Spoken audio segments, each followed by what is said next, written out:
Welcome to today's edition of Your Questions Answered with Father Gruner. I'm John Veneri, and we take your questions that you email to us, and Father Gruner answers them. We talk about them. Please continue to send us your questions. Here's the email address. It's on the screen here, questions@thefatimacenter.com. We've been talking about Freemasonry. People ask us about Freemasonry, and as part of the question, someone wrote in and said, if you know that certain members of the clergy are Freemasons, can anything be done about it? How would you deal with that question? Well, certainly there's lots of things can be done about it. First of all, the old code of canal, the old code meaning the 1917 code, spoke about the fact that your obligation to report any member of the clergy to the Holy Office. Now, that's what Father Putti told me, that first of all, before he published against these cardinals who were Masons, he first of all did his duty according to the law, and he brought the documentation down to the Holy Office.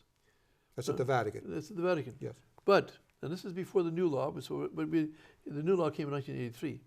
In the old law, he had the obligation by law to report them, so he did. And after he gave them due time to let them react and do something about it, such as remove them from office, which should be done, and of course, he wasn't surprised, but they weren't removed. So, fine, he's done his duty, so then he publishes that in his little newspaper. It goes to 15,000 people. And of course, I'm told that everybody in the Vatican had their own copy of CC No, yes, underneath their blotter, and they would hide when anyone would come by. They wouldn't let anyone know they're reading it. But these two were starting to warn people around them, you got to watch out because these guys are dangerous. Yeah, well, I mean, as we said in the previous programs, Freemasonry is out to destroy the church, and to take the place of the church, to remove its effectiveness, yes, and to replace it with a new humanistic religion. Yes. And so that's the first. So first thing was to report it. Second thing was when they didn't do anything about it, and they didn't do anything about it, was to publicize it, because Leo XIII in his encyclical says, tear the mask off them, yes, and let people see them for what they are. So that's important that they're able to have as much success as they do because they're secret and no one knows about them. So to tear the mask off them. So now prudence, how the rules of prudence are in your circumstances. And you mentioned just before we started, saying, well, what happens if you tell the bishop? And the bishop says, so what? Yeah, what's the big deal? Well, in fact, we had some of my best friends are Freemasons. Well, in fact, you had someone like Cardinal Ambrosic of Toronto, who was apparently was a Freemason. I mean, he certainly defended them when he's asked privately about them, and I'm not surprised that he did, although a lot of people thought he was a conservative cardinal and whatnot.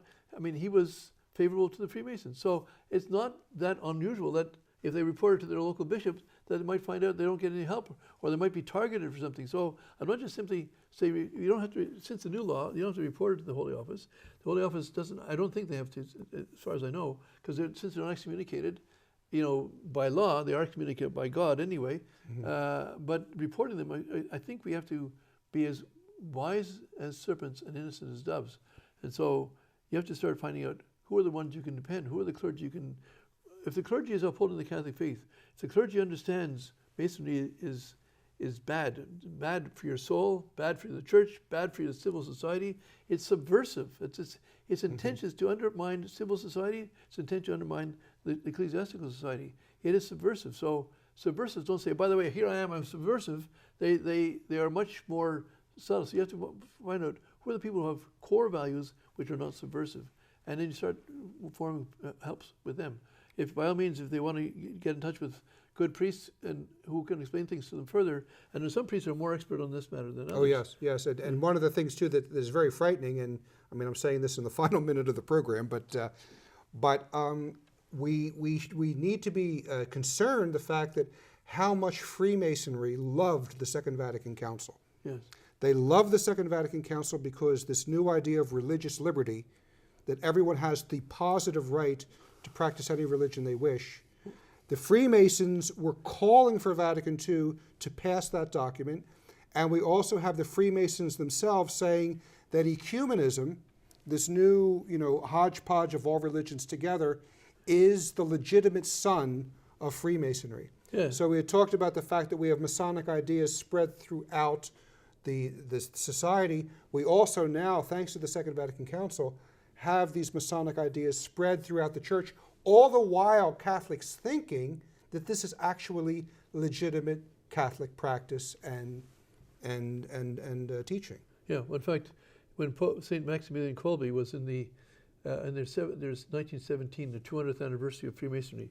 Now, Masonry goes back much more than 1717, but they proclaim that they surfaced in 1717, and in 1917 they had the 200th anniversary celebrations for that, and they said that Satan will rule, the faithful will be following under the keys of obedience, but they'll be following our orders.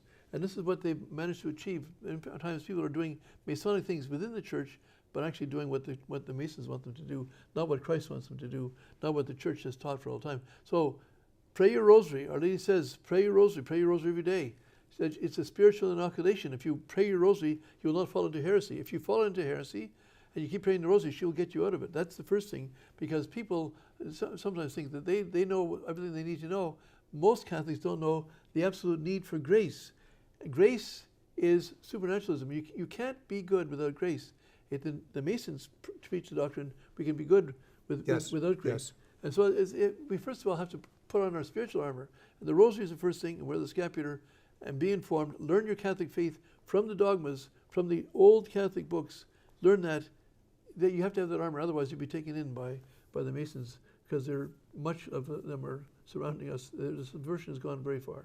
So thank you for that, Father, and we will pick up with a new program tomorrow. Thank you.